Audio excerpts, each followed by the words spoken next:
WhatsApp people, welcome back to another vlog. അപ്പോൾ finally എനിക്ക് Jawa 42 ഓടിക്കാൻ ഒരു അവസരം കിട്ടി. എൻ്റെ ഫ്രണ്ടിൻ്റെ വണ്ടി അത് ഫസ്റ്റ് സർവീസ് കഴിഞ്ഞു. അപ്പോൾ ഞാൻ ഇന്ന് തുമ്പിയായിട്ട് നേരെ പോവും, എൻ്റെ ഫ്രണ്ടിൻ്റെ ഓഫീസിൽ പോവും. അവിടെ നിന്ന് അവൻ്റെ വണ്ടി എടുത്തിട്ടാണ് ഞാൻ ഇന്ന് ജാവ 42 ടെസ്റ്റ് ഡ്രൈവ് റിവ്യൂ ചെയ്യാൻ പോണേ. അപ്പോൾ നമുക്ക് നേരെ വണ്ടി എടുക്കാം.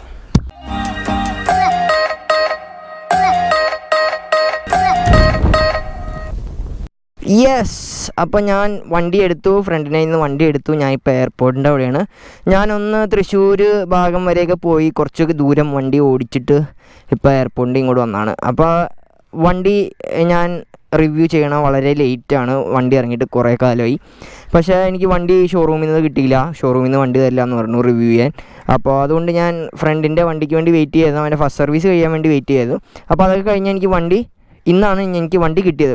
അപ്പോൾ നമുക്ക് നേരെ വണ്ടിയുടെ കാര്യത്തിലേക്ക് പോകാം. അപ്പോൾ ഇതാണ് വണ്ടിയുടെ ഫ്രണ്ടിൽ നിന്നുള്ള ലുക്ക്. ഫ്രണ്ടിൽ നിന്ന് നമ്മൾ വണ്ടി കാണുമ്പോൾ അല്ലെങ്കിൽ വണ്ടിയുടെ ലുക്ക് എന്ന് പറയുമ്പോൾ ഒരു റെട്രോ ക്ലാസിക് സ്റ്റൈൽ വണ്ടി വിത്ത് സം മോഡേൺ ടച്ച്, അങ്ങനെ വേണേൽ പറയാം. നമുക്ക് കുറച്ച് മോഡേണും കുറച്ച് ക്ലാസിക്കും കുറച്ച് റെട്രോ ആയിട്ടുള്ളൊരു ഫീല് തന്നെ ഒരു ഡിസൈനാണ് ജാവ 42 എനിക്ക് തോന്നിയത്. അപ്പോൾ നമുക്ക് ഫ്രണ്ടിൽ നിന്ന് നോക്കാം. നിങ്ങൾക്കിവിടെ കാണാം ഒരു വെറൈറ്റി ആയിട്ടുള്ളൊരു ഹെഡ് ലാമ്പാണ്. ചെറിയ ഹെഡ് ലാമ്പാണ്, പക്ഷേ അതിൻ്റെ ഷേപ്പ് എന്നൊക്കെ പറഞ്ഞിങ്ങനെ ചില്ലിങ്ങനെ പുറത്തേക്ക് തള്ളിക്കണം, ബാക്കിലേക്ക് ഇങ്ങനെ കൂർത്തിക്കുന്ന ഒരു ഷേപ്പാണ്. അപ്പോൾ അത് ഫ്രണ്ടിൽ സാധാരണ ഹാലജൻ ബൾബ് തന്നെ കൊടുത്തേക്കണേ, ഒരു ചെറിയൊരു പാർക്ക് ബൾബും ആകത്തുണ്ട്. പിന്നെ നമ്മൾ താഴത്തേക്ക് നോക്കുമ്പോൾ ഇതിൻ്റെ ഫ്രണ്ട് സസ്പെൻഷൻ വന്നെന്ന് പറയുമ്പോഴത്തേക്കും ഒരു സാധാരണ നോർമൽ വണ്ടികൾക്ക് തന്നെ ടെലിസ്കോപ്പിക് സസ്പെൻഷനാണ് ഈ വണ്ടിക്കും അവൈലബിൾ ആക്കിയേക്കണം. 280mm ഡിസ്ക്കാണ് കൊടുത്തേക്കണം വിത്ത് സിംഗിൾ ചാനൽ ABS. ഇത് ആദ്യം ഇറങ്ങിയ മോഡലാണ്. ഇപ്പോൾ എനിക്ക് തോന്നുന്നു ഇറങ്ങി തുടങ്ങിയിട്ടില്ല എന്ന് തോന്നുന്നു. റിയർ ഡിസ്ക് വിത്ത് ഡുവൽ ചാനൽ ABS തന്നെ വണ്ടി ഇറങ്ങി തുടങ്ങിയിട്ടില്ല. അപ്പോൾ അങ്ങനത്തെ ഒരു ഓപ്ഷനും ജാവ 42 അവൈലബിൾ ആക്കിയിട്ടുണ്ട്. ഫ്രണ്ട് നമുക്ക് സ്പോക്ക് വീൽസാണ്. ഫ്രണ്ടിലെ ടയർ സൈസ് എന്ന് പറയുമ്പോൾ 18 ഇഞ്ചാണ് ടയർ സൈസ് കൊടുത്തേക്കണേ. അതും MRFൻ്റെ ജാപ്പർ എന്ന് പറഞ്ഞ ടയറാണ് ഇതിന് സ്റ്റോക്കായിട്ട് വന്നത്. ബാക്കിൽ 17 ഇഞ്ചാണ്, ഫ്രണ്ടിൽ 18 ഇഞ്ചാണ്. പിന്നെ നമ്മൾ ഇങ്ങോട്ടേക്ക് നോക്കുമ്പോൾ മഡ് ഗാർഡ്, ചെറിയൊരു മഡ് ഗാർഡാണ് നമുക്ക് ഇവിടം വരെ ഉള്ളൂ. ഇത് എക്സ്റ്റൻഷനാണ് കൊടുത്തേക്കുന്നത്. അത് നമുക്ക് വേണമെങ്കിൽ നമുക്ക് ഊരിക്കളയാം. മഴക്കാലത്ത് ഇതുണ്ടെങ്കിൽ നല്ലതായിരിക്കും. കൂടുതൽ ഇങ്ങോട്ടേക്ക് ചെളി തെറിക്കില്ല, എന്നാലും അത്യാവശ്യം ചെളി ഇതിൽ തെറിച്ചിട്ടുണ്ട്. പക്ഷേ എന്നാലും ഇതൊരു യൂസ്ഫുൾ ആയിട്ടുള്ളൊരു കാര്യമാണ്. നമുക്ക് ആവശ്യമുള്ളപ്പോൾ വെക്കാം, ആവശ്യമില്ലാത്തപ്പോൾ നമുക്ക് ഊരി മാറ്റി വെക്കാം. പിന്നെ ഇങ്ങോട്ടേക്ക് നോക്കുമ്പോൾ ഒരു റേഡിയേറ്റർ അത്യാവശ്യം പുറത്തേക്കും തള്ളിക്കാനുള്ള അതിൻ്റെ അതേ ഒരു ഷേപ്പിലുള്ള ഒരു റേഡിയേറ്ററൊക്കെ കൊടുത്തിട്ടുണ്ട്. എനിക്ക് നല്ല വണ്ടിക്ക് ചേർന്ന് പോകും. ലൈക്ക് ചില വണ്ടികൾക്ക് നമുക്ക് ഓവറായിട്ട് പുറത്തേക്ക് തള്ളിയൊക്കെ നിൽക്കും റേഡിയേറ്റർ. അപ്പോൾ അങ്ങനത്തെ ഒരു വൃത്തികേടൊന്നും ഈ വണ്ടിക്കില്ല. പിന്നെ ഒരു ക്രാഷ് ഗാർഡ് പിടിപ്പിച്ചിട്ടുണ്ട്, ചെറിയൊരു ക്രാഷ് ഗാർഡാണ്, നല്ല വൃത്തിയുള്ളൊരു ക്രാഷ് ഗാർഡാണ് ഇതിന് കൊടുത്തേക്കണത്. അത്യാവശ്യം നമുക്ക് വണ്ടി വീണാലും ഒരു സപ്പോർട്ടൊക്കെ നമുക്ക് ഇതിൽ നിന്ന് കിട്ടുന്നതായിരിക്കും. പിന്നെ നമ്മൾ ഇങ്ങോട്ടേക്ക് നോക്കാൻ പോയാൽ ഇവിടെയാണ് നമ്മുടെ ഇഗ്നിഷൻ കീ ഇവിടെയാണ്. അപ്പോൾ നമ്മൾ വണ്ടി ലോക്ക് ചെയ്യണമെങ്കിൽ ഇത് ഊരിയിട്ട് ഇവിടെ നമ്മൾ ഇട്ടിട്ട് വേണം ലോക്ക് ചെയ്യാൻ. അപ്പോൾ അത് ഒരു ചെറിയൊരു ബുദ്ധിമുട്ടാണ് എനിക്ക് തോന്നിയിട്ടുള്ളത്. എൻജിൻ സൈഡ് നോക്കാൻ പോയാൽ ശരിക്കും ആ എൻജിൻ്റെ ഒരു ഷേപ്പ് അല്ലെങ്കിൽ ആ ലുക്കൊക്കെ നോക്കാൻ പോയാൽ പഴയ ആ റെട്രോ സ്റ്റൈൽ ജാവയുടെ ആ ഒരു എൻജിൻ ഷേപ്പൊക്കെ അവർ വരുത്തിക്കാൻ നോക്കിയിട്ടുണ്ട്. അത് മാക്സിമം നല്ല അടിപൊളിയായിട്ട് അവർ മെയിൻറ്റെയിനും ചെയ്തിട്ടുണ്ട്. ആ ഡിസൈൻ നല്ല ഭംഗിയാണ് ഈ എൻജിൻ കാണാൻ തന്നെ. 293cc single cylinder DOHC liquid cooled എൻജിനാണ്. കാം ആൻഡ് റിലാക്സ്ഡ് ആയിട്ടുള്ളൊരു എൻജിനായിട്ട് ഇത് ഫീൽ ചെയ്യുള്ളൂ. പിന്നെ അത് കൂടാണ്ട് ഇതിനും ഡുവൽ എക്സോസ്റ്റ് കൊടുത്തിട്ടുണ്ട്. നമുക്ക് കാണാം ഇവിടുന്ന് അപ്പുറത്തെ സൈഡും ഇപ്പുറത്തെ സൈഡായിട്ട് 2 എക്സോസ്റ്റ് ഈ വണ്ടിക്ക് പോയിട്ടുണ്ട്. പിന്നെ ഇതിൻ്റെ പവർ ഫിഗേഴ്സ് എന്നൊക്കെ പറയുമ്പോൾ 27 bhp 28 Nm ടോർക്കാണ്. പിന്നെ നമ്മൾ ഇങ്ങോട്ടേക്ക് പോയാൽ ബാക്ക് ബ്രേക്കിൻ്റെ പെഡൽ, ബാക്ക് നിങ്ങൾക്ക് കാണാം ഡ്രം ബ്രേക്കാണ്. അപ്പോൾ ബാക്ക് ബ്രേക്കിൻ്റെ പെഡൽ അത്യാവശ്യം നല്ല ഒരു സ്ട്രോങ് ആയിട്ടുള്ളൊരു പെഡലാണ്. നല്ല ആ ഒരു ക്രോം ഫിനിഷിലാണ് പെഡലൊക്കെ കൊടുത്തേക്കണം. പിന്നെ ബാക്കിലേക്ക് പോകുമ്പോൾ ഇതിന് ട്വിൻ ഗ്യാസ് ചാർജർ സസ്പെൻഷനാണ് ബാക്കിൽ കൊടുത്തേക്കണേ. അതുകൂടാണ്ട് നമുക്ക് ഇവിടെ ഗ്രാബ് റെയിലും ഉണ്ട് പില്ലിയന് വേണ്ടിയുള്ളത്. പിന്നെ ബാക്കിലത്തെ ടയർ കാര്യം ഞാൻ പറഞ്ഞു, ടയർ സൈസ് 17 ആണ്. ബാക്കിലും നമുക്ക് സ്പോക്ക് വീൽസ് തന്നെ കൊടുത്തേക്കണം. അപ്പോൾ ഇതാണ് വണ്ടിയുടെ ബാക്കിൽ നിന്നുള്ള ലുക്ക്. അപ്പോൾ നിങ്ങൾക്ക് ഇവിടെ കാണാം, ഇവിടെ 42 എന്നൊക്കെ എഴുതിയിട്ടുണ്ട്. ചെറിയൊരു ടെയിൽ ലാമ്പും നമ്പർ പ്ലേറ്റും, ഇവിടെ നമ്പർ പ്ലേറ്റിൻ്റെ ലൈറ്റും ഇൻഡിക്കേറ്റേഴ്സും നല്ല ഭംഗിയാണ്.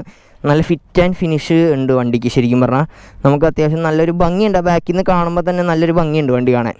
പിന്നെ ഇപ്പുറത്തേക്ക് നോക്കാൻ പോയാൽ സാരി ഗാർഡ്. യെസ്, അപ്പോൾ ഈ വണ്ടിക്ക് സാരി ഗാർഡ് ഉണ്ട്. അത്യാവശ്യം ചെറിയ സാരി ഗാർഡാണ്. നല്ല നീറ്റായിട്ട് വണ്ടിക്ക് ചേർന്ന് പോകുന്ന ടൈപ്പ് ഒരു സാരി ഗാർഡാണ്. എക്സ്ട്രാ ലാർജ് ഭയങ്കര വലുതോ അങ്ങനത്തെ കാര്യമൊന്നുമില്ല.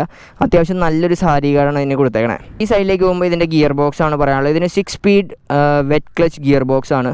പിന്നെ ഹോണൊക്കെ ഈ സൈഡിലേക്ക് ചരിച്ചാൽ കൊടുത്തേക്കണം. അപ്പോൾ നമുക്ക് അടിക്കുമ്പോൾ നമ്മുടെ ചെവിന് ശരിക്കും കേൾക്കണം. കീ എന്ന് പറഞ്ഞൊരു സൗണ്ട് ശരിക്കും നമുക്കും നല്ല രീതിയിൽ കേൾക്കാൻ പറ്റും. വണ്ടിയുടെ മേളിൽ കയറി ഇരിക്കാം. വണ്ടിയുടെ മേളിൽ കയറി ഇരിക്കുമ്പോൾ തന്നെ നമുക്ക് ആദ്യം നമ്മുടെ മനസ്സിൽ തന്നെ ഇതിൻ്റെ വെയിറ്റാണ്. വെയിറ്റ് എന്ന് പറയുമ്പോൾ ഒരു 170 kg ഉണ്ട് ഇതിൻ്റെ വെയിറ്റ്.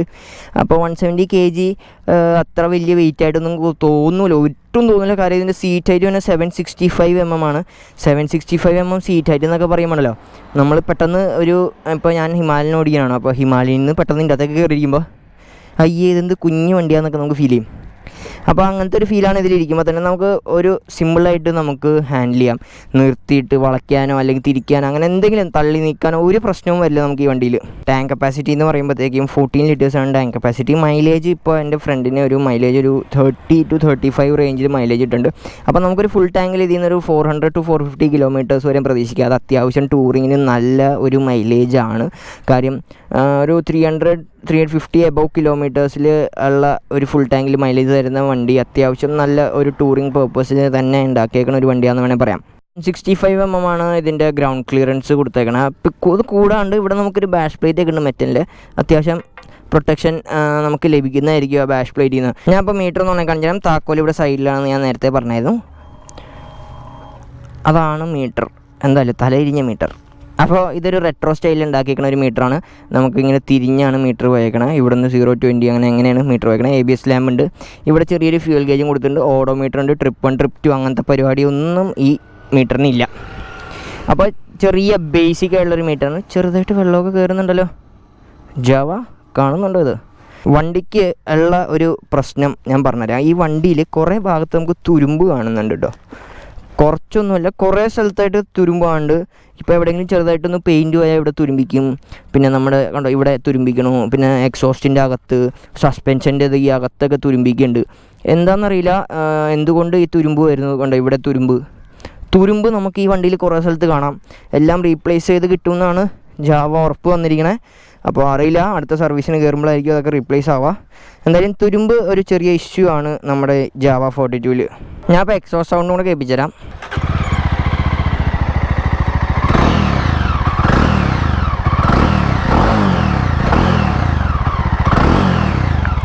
അപ്പോൾ ഇതാണ് വണ്ടിയുടെ എക്സോസ്റ്റ് സൗണ്ട്.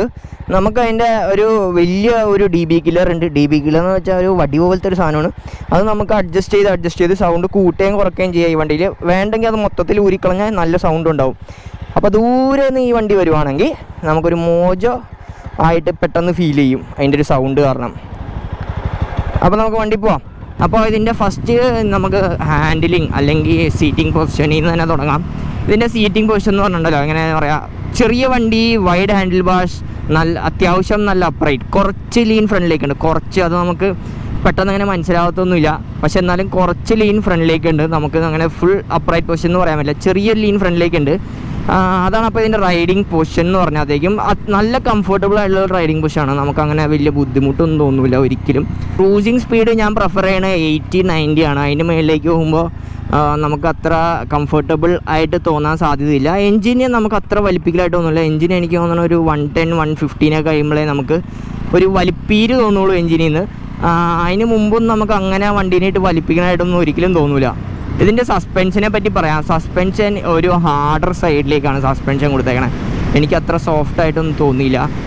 സസ്പെൻഷൻ കുറച്ച് ഹാർഡ് സൈഡിലാണ്. ഹാർഡ് സൈഡ് എന്ന് പറയുമ്പോഴത്തേക്കും നമുക്ക് ബാക്കാണ് എനിക്ക് ഇത്രയും കൂടെ ഹാർഡറായിട്ട് തോന്നിയത്. ഫ്രണ്ട് പിന്നെയും അത്ര ഹാർഡല്ല, ബാക്ക് കുറച്ച് ഹാർഡായിട്ടാണ് തോന്നിയത്. കാര്യം നമ്മൾ ചെറിയ ഇങ്ങനെ ഒരു അൺഈവൻനെസ് റോഡിലൊക്കെ വരുമ്പോഴത്തേക്കും ചാടുമ്പോഴത്തേക്കും നമുക്ക് ബാക്കിൽ നിന്ന് ശരിക്കും അത് ഫീൽ ചെയ്യുന്നുണ്ട്. നമുക്ക് ആ ഒരു ചാട്ടം നമ്മുടെ മേത്തേക്ക് ശരിക്കും നമുക്ക് ഫീൽ ചെയ്യേണ്ടത്.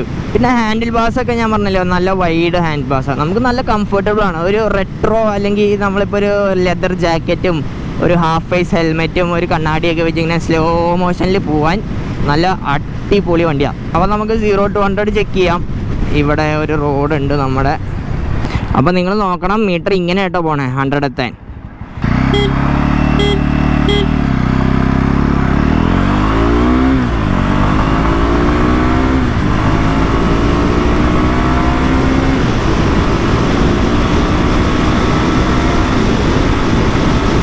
സമയം ഞാനിപ്പോൾ എഴുതി കാണിക്കും. അത്രയും സമയം എടുത്തു വണ്ടി 100 എത്താൻ.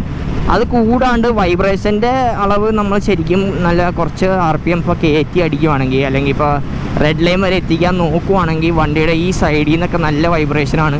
ശരിക്കും പറഞ്ഞാൽ നമ്മുടെ അത് കൂടാണ്ട് ഈ ടാങ്കിൻ്റെ ഈ സൈഡിൽ നിന്ന് നമുക്ക് വൈബ്രേഷൻ നല്ല രീതിയിൽ എനിക്ക് കിട്ടിയായിരുന്നു. നല്ല RPM കയറ്റുവാണെങ്കിൽ. വണ്ടിയുടെ സ്വീറ്റ് സ്പോട്ട് എന്ന് പറഞ്ഞാൽ നമ്മൾ 70, 80, 90 ഈ ഒരു റേഞ്ചാണ് വണ്ടിയുടെ സ്വീറ്റ് സ്പോട്ട് എന്ന് പറയുമ്പോഴത്തേക്കും. അതിലായിരിക്കും നമുക്ക് ഏറ്റവും നല്ല കംഫർട്ടബിളായിട്ട് നമുക്ക് ക്രൂസ് ചെയ്യാം. ഞാൻ പറഞ്ഞാൽ എൻജിനായിട്ട് വലിപ്പിക്കാനായിട്ടൊന്നും തോന്നില്ല. എൻജിൻ നല്ല റിഫൈൻഡാണ്. നമുക്ക് എൻജിൻ ശരിക്കും ഞാൻ പറഞ്ഞ ഒരു 110, 115 ആ റേഞ്ച് കഴിഞ്ഞാലേ നമുക്ക് എൻജിനെ ഇട്ട് വലിപ്പിക്കാനായിട്ട് നമുക്ക് തോന്നുള്ളൂ. ഇതിൻ്റെ സീറ്റ് കുറച്ച് ഹാർഡാട്ടോ. അത് എനിക്ക് തോന്നിയാണെന്നറിയില്ല. സീറ്റ് ഇത്തിരി ഹാർഡർ സൈഡിലാണ്. കുറച്ചും കൂടെ കുഷനിങ് എന്തായാലും വേണമായിരുന്നു. ഇതിപ്പോൾ ഭയങ്കര ഹാർഡ് സീറ്റായി. പില്യൻ സീറ്റ് ആയാലും നിങ്ങൾ നോക്കാൻ പോയാൽ പില്യൻ സീറ്റ് അത്യാവശ്യം ചെറിയൊരു സീറ്റാണ്. അത്ര വലിയ സീറ്റൊന്നും പറയാൻ പറ്റില്ല. പിന്നെ പില്യന് ഒരു എന്താ പറയുക, ഗ്രാബ് ചെയ്യാൻ സൈഡിൽ മാത്രമേ ഉള്ളൂ. ബാക്ക് സപ്പോർട്ട് ഒട്ടുമില്ല. ബാക്ക് സപ്പോർട്ട് ഇല്ലെങ്കിൽ നമ്മൾ പെട്ടെന്നൊക്കെ കൈ കൊടുത്താൽ നമ്മുടെ ചിലപ്പോൾ പില്യൻ നമ്മുടെ തെറിച്ചു പോകും. അപ്പോൾ അങ്ങനത്തെ ഒരു പ്രശ്നമുണ്ട് ബാക്കിലിരിക്കുന്ന ആൾക്ക്. വണ്ടിയുടെ ഹാൻഡ്ലിംഗ് എന്ന് പറഞ്ഞാലോ നമുക്ക് അത്യാവശ്യം നല്ല ഫ്ലിക്കബിളാണ്. അത്ര അടിപൊളിയായിട്ട് ഫ്ലിക്ക് ചെയ്യാമെന്നല്ല, എന്നാലും അത്യാവശ്യം നല്ല ഫ്ലിക്കബിളാണ്. യൂ ടേണൊക്കെ എടുക്കാൻ ഭയങ്കര സിമ്പിളാട്ടോ. അധികം റേഡിയസ് ഒന്നും വേണ്ട. നമുക്ക് ചെറിയ റേഡിയസിൽ തന്നെ നമുക്ക് യൂ ടേൺ എടുത്ത് വരാം വണ്ടിയിൽ. അപ്പോൾ അതൊരു നല്ല കാര്യമാണ് നമ്മുടെ. അപ്പോൾ അത് കാരണം നമുക്ക് ഈ ബ്ലോക്കിൽ കൂടെയൊക്കെ കൊണ്ട് നടക്കാൻ നമുക്ക് നല്ല സിമ്പിളാണ് വണ്ടി. നമുക്ക് ഹൈവേസ് മാത്രമല്ല, നമുക്ക് സിറ്റിയിലൂടെ ഓടിക്കുമ്പോഴും നമുക്ക് അത്യാവശ്യം നല്ല കംഫർട്ടബിളായിട്ട് നമുക്ക് ഓടിച്ചുകൊണ്ട് നടക്കാം. അത് കൂടാണ്ട് ഇതിൻ്റെ പവർ ഡെലിവറി എനിക്ക് ശരിക്കും ഫീൽ ചെയ്ത് first gear, second gear, third gear, അതും കുറച്ച് RPM. ഇതിൽ RPM മീറ്റർ ഇല്ല. അപ്പോൾ എനിക്ക് കറക്റ്റ് എത്ര RPM ഇല്ലാന്ന് പറയാൻ പറ്റില്ല. അപ്പോൾ നമ്മളിപ്പോൾ ആ ഒരു റേഞ്ച് നോക്കുവാണെങ്കിൽ ഇപ്പോൾ ഫസ്റ്റ്, സെക്കൻഡ്, തേർഡ് ഗിയറിലൊക്കെ എനിക്ക് നല്ല പുള്ള് ഫീൽ ചെയ്തായിരുന്നു. കുറച്ച് RPM എപ്പോഴും കയറ്റി പിടിക്കണം. അധികം RPM ലോ ആയി പോയാൽ നമ്മൾ പെട്ടെന്ന് ഗിയർ ഡൗൺ ചെയ്യണം. അധികം RPM ലോ ആയി പോയാൽ ആ പവർ നമുക്ക് കൈ കിട്ടാൻ നമ്മൾ ഈ കുറച്ച് RPM എപ്പോഴും കയറ്റി പിടിക്കണം. പിന്നെ ഇതിൻ്റെ ബ്രേക്കിംഗ്, ബാക്ക് ബ്രേക്ക് സത്യം പറഞ്ഞാൽ ഒരു ബിലോ ആവറേജ് എന്ന് പറയാം. അത്ര അടിപൊളിയൊന്നുമല്ല. ഇത് ഡ്രമ്മാണ്. ഡിസ്ക് നല്ലതായിരിക്കും എന്തായാലും വിത്ത് ഡുവൽ ചാനൽ ABS. പക്ഷേ ബാക്ക് ബ്രേക്ക് അത്ര അടിപൊളി എന്ന് പറയാൻ പറ്റില്ല. ഫ്രണ്ട് ബ്രേക്ക് ഭയങ്കര പെർഫെക്റ്റ് ആണ്. ഭയങ്കര നല്ല ബൈറ്റ് ഉണ്ട് നമുക്ക് ഫ്രണ്ട് ബ്രേക്കിൽ. നമ്മൾ പിടിക്കുമ്പോൾ തന്നെ നമുക്കത് ഫീൽ ചെയ്യും ശരിക്കും പറഞ്ഞാൽ. അപ്പോൾ ഫ്രണ്ട് ബ്രേക്ക് പിന്നെ എൻജിൻ ബ്രേക്കിങ്ങും മതി നമുക്ക് ഈ വണ്ടി നിർത്താൻ. നമുക്ക് അത്ര ബുദ്ധിമുട്ടൊന്നുമില്ല ബ്രേക്കിങ്ങിൻ്റെ കാര്യത്തിലായാലും. ഫ്രണ്ട് ബ്രേക്ക് പക്ഷേ അത്യാവശ്യം നല്ല ഒരു കോൺഫിഡൻസ് വരും നമുക്ക് ബ്രേക്കിങ്ങിൻ്റെ കാര്യത്തിൽ ഈ വണ്ടിയിൽ നിന്ന്. സ്റ്റെബിലിറ്റി ഒരു ഹയർ സ്പീഡ്സിൽ കുറച്ച് കുറവായിട്ട് തോന്നി വണ്ടിയുടെ. അത്ര സ്റ്റേബിളൊന്നുമല്ല ഹൈ സ്പീഡ്സിൽ. അപ്പോൾ അതെനിക്ക് ഒരു കുഴപ്പമായിട്ട് തോന്നിയിട്ടുണ്ട്. ഹീറ്റിങ് നമുക്ക് ഒട്ടും ഫീൽ ചെയ്യില്ല. അങ്ങനെ വലിയ ഹീറ്റിംഗ് ഒന്നുമില്ല. അത്യാവശ്യം ഇടയ്ക്കിടയ്ക്ക് കൂളിംഗ് ഫാൻ വർക്ക് ചെയ്യുന്നുണ്ട്. അപ്പോൾ റേഡിയേറ്റർ ഫാൻ വർക്ക് ചെയ്യുമ്പോഴത്തേക്കും ചെറുതായിട്ട് കാലിലേക്ക് ഒരു ചെറിയ ചൂടടിക്കുന്നേ ഉള്ളൂ. അപ്പോൾ ബ്ലോക്കിലൊക്കെ കിടന്നാലും നമുക്ക് അങ്ങനെ വലിയ രീതിയിൽ ഹീറ്റിംഗ് ഒന്നും ഇല്ല ശരിക്കും പറഞ്ഞാൽ. ക്ലച്ച് ഫീലൊക്കെ അത്യാവശ്യം ഒരു മിഡ് റേഞ്ച് എന്ന് പറയാം. അത്ര സോഫ്റ്റ് എന്ന് പറയാൻ പറ്റില്ല. ഒരു മിഡ് റേഞ്ച് ക്ലച്ചാണ്. ഗിയർ ഷിഫ്റ്റിംഗ് ഒക്കെ ഭയങ്കര പ്രിസൈസാണ്.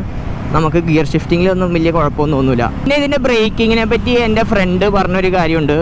ലൈക്ക് മഴ പെയ്യുമ്പോഴത്തേക്കും ഉണ്ടല്ലോ നമ്മുടെ ബാക്ക് ബ്രേക്കിൻ്റെ അകത്തുനിന്ന് നമുക്ക് ഭയങ്കര സൗണ്ട് വരും എന്ന് പറഞ്ഞു.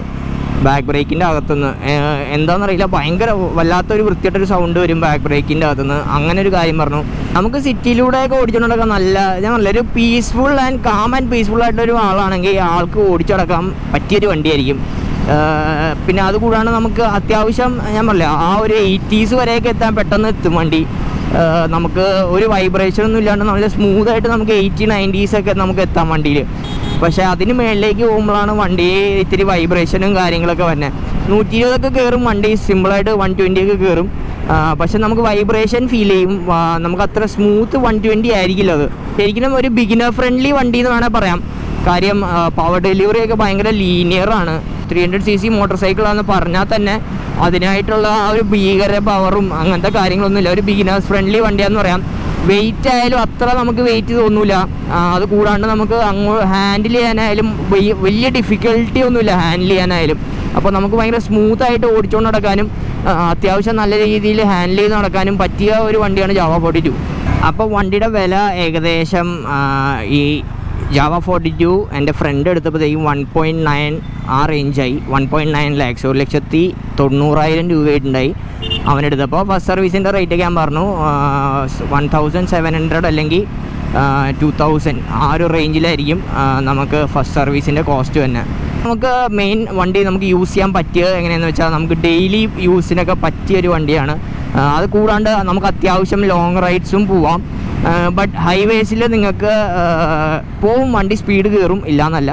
ബട്ട് കുറച്ച് വൈബ്രേഷൻ സഹിക്കുവാണെങ്കിൽ വണ്ടി അത്യാവശ്യം നല്ല സ്പീഡ് കയറുകയും ചെയ്യും. 100, 110, 120 ഒക്കെ വണ്ടി കയറുകയൊക്കെ ചെയ്യും സിമ്പിളായിട്ട്. ബട്ട് കുറച്ച് വൈബ്രേഷൻ നിങ്ങൾ സഹിക്കാൻ തയ്യാറാണെങ്കിൽ ഹൈവേ ടൂറിങ്ങിനും ആയിട്ട് ഉപയോഗിക്കാം. ബട്ട് സിംഗിൾ റൈഡേ ഞാൻ പ്രിഫർ ചെയ്യുള്ളൂ. അല്ലെങ്കിൽ ബാക്കിൽ നിങ്ങളൊരു ബാക്ക് സപ്പോർട്ടോ അങ്ങനെ എന്തെങ്കിലും കൊടുത്തില്ലെങ്കിൽ ഈ വണ്ടിയിൽ പില്ലിയണ ഇരുത്തി ഓടിക്കണ കുറച്ച് ബുദ്ധിമുട്ടായിരിക്കും. അത് പില്ലിയണായാലും നമുക്കായാലും ഭയങ്കര ബുദ്ധിമുട്ടായിരിക്കും ഈ വണ്ടിയിൽ ഇരുന്ന് പോകാൻ. മോജോയുടെ എഞ്ചിനാന്ന് വിചാരിച്ച് ആരും പോയി എടുക്കണ്ട. മോജോയുടെ എഞ്ചിനേ അല്ല, എല്ലാം വ്യത്യാസമുണ്ട്. അങ്ങനെ കേട്ടിട്ടുണ്ടെങ്കിൽ അത് തെറ്റായൊരു ഇൻഫർമേഷനാണ്. മോജോയുടെ എഞ്ചിനേ അല്ല, മോജോയുടെ കുറേ പാർട്സൊക്കെ ഇതിൻ്റെ അകത്ത് ഉപയോഗിച്ചിട്ടുണ്ട്. ശരിക്കും ഗിയർ റേഷ്യോസും എല്ലാം നോക്കിയാൽ എല്ലാം വ്യത്യാസമുണ്ട് ശരിക്കും. അപ്പോൾ മഴ അവിടെ നിന്ന് വരുന്നു. അപ്പോൾ ഞാൻ എൻ്റെ ഇന്നത്തെ ജാവ 42 വ്ളോഗ് ഇവിടെ അവസാനിപ്പിക്കുന്നതാണ്. അപ്പോൾ നിങ്ങൾക്ക് എന്തെങ്കിലും ഡൗട്ട്സോ എന്തെങ്കിലും കാര്യം ഉണ്ടെങ്കിൽ നിങ്ങൾക്ക് ഒന്നെങ്കിൽ കമൻറ്റ് ബോക്സിൽ കമൻറ്റ് ചെയ്യാം, അല്ലെങ്കിൽ എന്നെ ഇൻസ്റ്റഗ്രാം വഴി എനിക്ക് മെസ്സേജ് അയച്ചാൽ ഞാൻ എന്തായാലും റിപ്ലൈ തരുന്നതായിരിക്കും. അപ്പോൾ അതായിരുന്നു എൻ്റെ ഇന്നത്തെ വീഡിയോ നിങ്ങൾക്ക് ഇഷ്ടപ്പെട്ടെന്ന് പ്രതീക്ഷിക്കുന്നു. So don't forget to like, share and subscribe to my channel. ബെല്ലൈക്കൻ ഞെക്കി അടുത്ത വീഡിയോ വരുമ്പോൾ ബെല്ല് നിങ്ങളെ അറിയിക്കുന്നതായിരിക്കും. സൈൻ ഓഫ് ചെയ്യണം. മറ്റാരുമല്ല, നിങ്ങളുടെ സ്വന്തം കൊച്ചി മച്ചാൻ. ബൈ.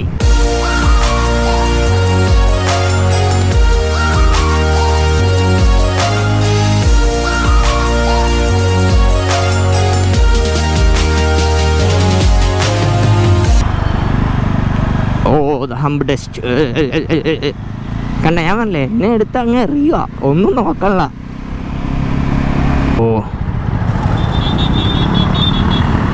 എന്താ ഇത്? Is that a drag, boys?